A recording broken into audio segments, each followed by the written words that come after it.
Hey guys, this is the non-rerun section of the show.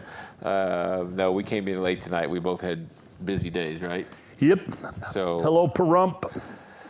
and anyway, so for you those loyal listeners that haven't turned off the TV, now you get the live show, right? There was a rerun. I guess Melanie was on the rerun. So glad to have you here. Dr. Christensen, myself.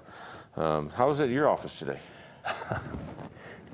It was crazy. Crazy. How's Dr. Bill working out? Dr. Creig is, I call him the Marcus Welby of Pahrump. People absolutely love him. Right. We have people the same as in any office that get a little upset if they have to wait a minute. But for the Well, they wait 2 hours in my office.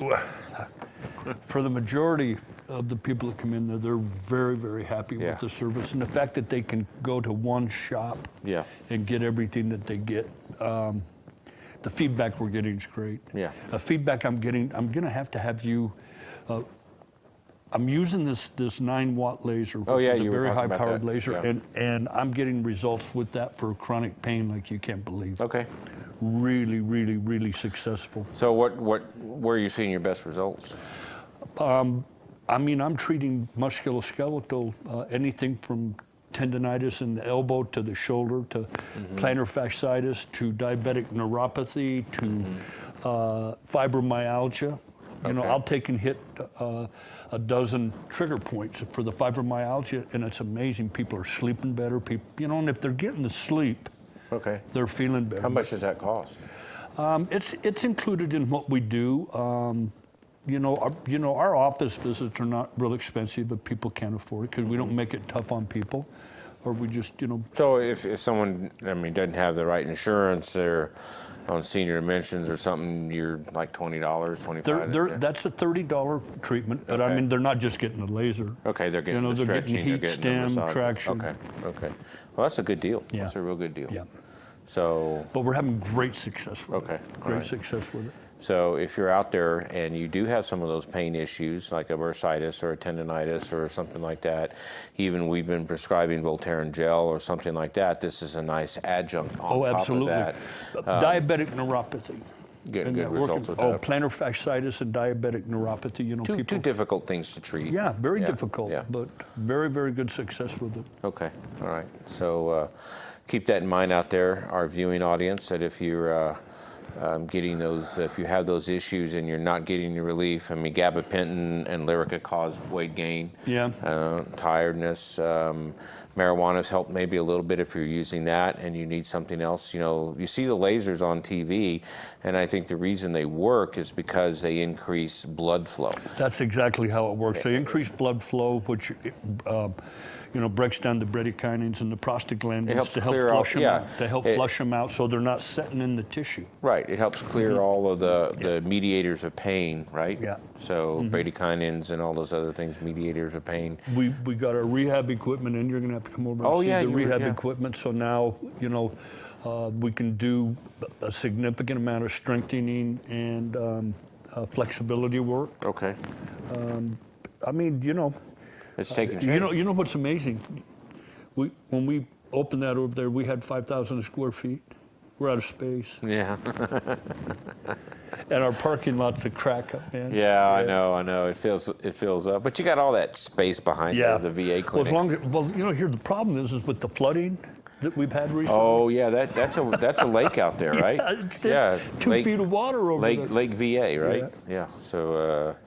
And that's not for Valley Electric, right? No. EVA, yeah, right. So anyway, you're right. But that's a good problem to have, right? Well, I've always said that parking is one of the best problems to have. Right. And for those, you can always use the county parking and walk across the street, right? Yeah. No, I would use the VA clinic as long as there's not a moat between you and the VA, but a lot of rain. Yeah, we had a problem with our building. We've had because our buildings were put together, there's actually some sinkage in there. So we've had leaks in our building. That's not good at all. Yeah, no, and they just started the repair on that. So we'll see how that goes. What about mold? You got to be careful of mold. Well, we got some tiles we got to replace, and we look up there, but I don't think we have any problem actually in the building itself. But because of the way the building, the roof, and the tiles other part they get it, but it did hurt some of the flooring in the front office. I mean, we redid that, and you could see it starting to pull up a little bit. So, You know, as much rain as we've had, why don't you briefly touch on black mold and some of the complications with it? You know, people are sensitive to mold if they're sensitive to mold, and what you need to do is you need to get a RAS test. Okay, so that's the first thing, is that not all people have problems with mold, and just because mold exists doesn't mean you're going to be allergic to it, or that it's going to cause breathing problems, or it's going to cause problems. You have to be somewhat allergic to it, and so if you have these recurrent allergies or coughing or sneezing or runny nose whenever you get into a building, then you know it might be a good idea to test yourself to see if you're allergic to mold. Unless suppose that you are. I mean, you do a RAS testing and you are allergic to mold, then you can take it one step further and say, okay, I have an allergy to mold. Every time I go into this place, I have a runny nose, sneezing, coughing, or have allergic symptoms. Aha, there might be mold there. Yeah.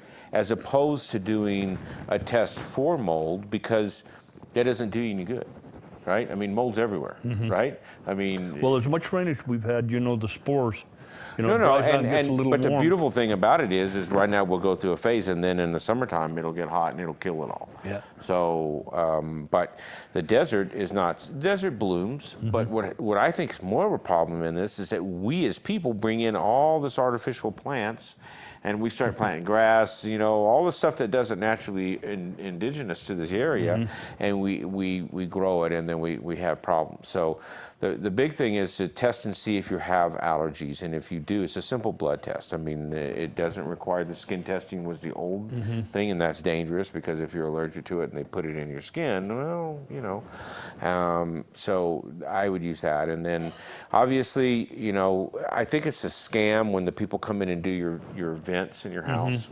Okay, when they look up there and they want to clean that, don't get sucked into this, you know, mold thing where people come in and they do a test and they hold a petri dish up there and then they show it to you. Ah, look, there's mold. Well, it's in the air. I mean, of course it's going to grow on a petri dish. So don't get wrapped up in all of the stuff that. So the blood work will give you a much broader, bigger story. It'll show what all you of need to your be- inhaled allergens. Okay. It'll look at. I mean, the tests that we do, it'll look at cockroach, and then you'll see stuff like, you know, cat dander, dog dander. You'll find out whether you have mold, different species of mold, spores, things that are in this particular area of the country. Okay. Okay.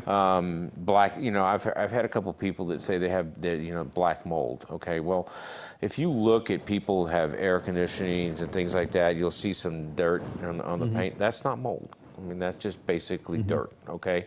And so, and I think in this area, I mean, there's more problems just with the poof dirt, okay? Yeah, I think you're right. But with the mold, you got to have some moisture. You do, for it to grow. Yeah. For it to grow. And then when you do get it, but as soon as it dries out, the mold dries out, okay? Now, I'm pretty new to Pahrump, but I've heard San Joaquin Valley fever a lot with the poof dirt here in this area. No, I don't know think if it's I believe indigenous to the area. The San Joaquin Valley is coccidiomycosis, and that's an actual type of spore that you inhale from the San Joaquin Valley, and it causes a real intense inflammatory pulmonary reaction. But you can get it in other places too. Histoplasmosis and coccidiomycosis are two severe things, and I mean, you see people come in and they'll get their lung x-rayed and you think, holy moly, what the hell happened to you? So that was San Joaquin Valley, or valley fever is what they call it. I haven't seen a case where I've actually diagnosed it, but I've seen cases of people who have had the lung function of it. But the talc powder, the poof dirt, if you go to like the fairs and things of that nature, after a show has been on, I mean, when you look in the air and you just see all that stuff. Yeah, When and I you're went down breathing. there, when I first got living in Pahrump, I mean, literally, I was coughing and wheezing because it was just such an inhaled amount of dirt that it really causes a problem. So those people that have pulmonary problems, you probably should not. And this is my advice to you, if you have COPD or any type of asthma, you should not go down to the fall festivals or the things that when they go out to you know, out to where that park is over there, because it's nothing but poof dirt over there.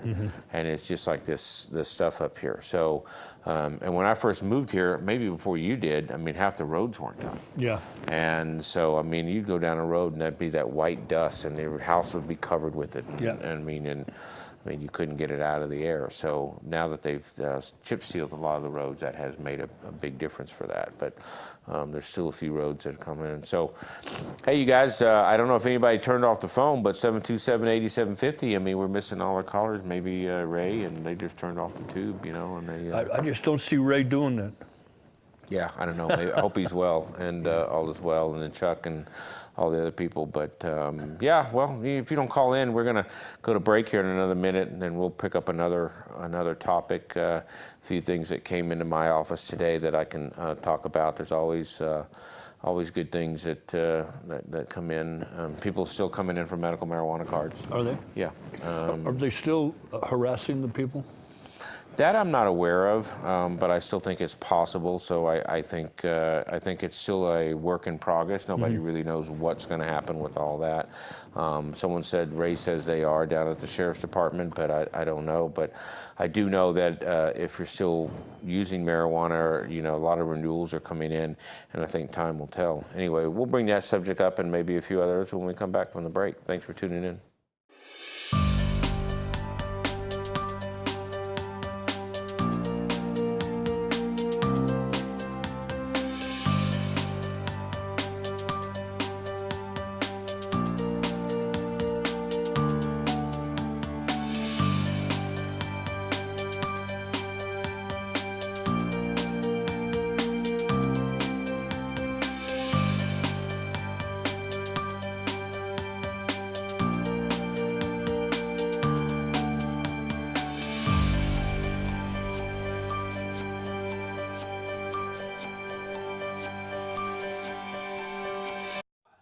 Hi, I'm Dr. Michael Reiner, your host of the Independent Doctors of Pahrump, a TV show that airs Monday night on Channel 46. I want to remind you that I am a practicing physician in Pahrump, and I'm an independent practitioner, which means I am not bought by any insurance company or corporate medicine. We provide the highest level of care. We have nurse practitioners. We have other physicians, specialists who come to our office. Please come visit me. I'm at 1316 East Calvada here in the heart of Pahrump. Thank you.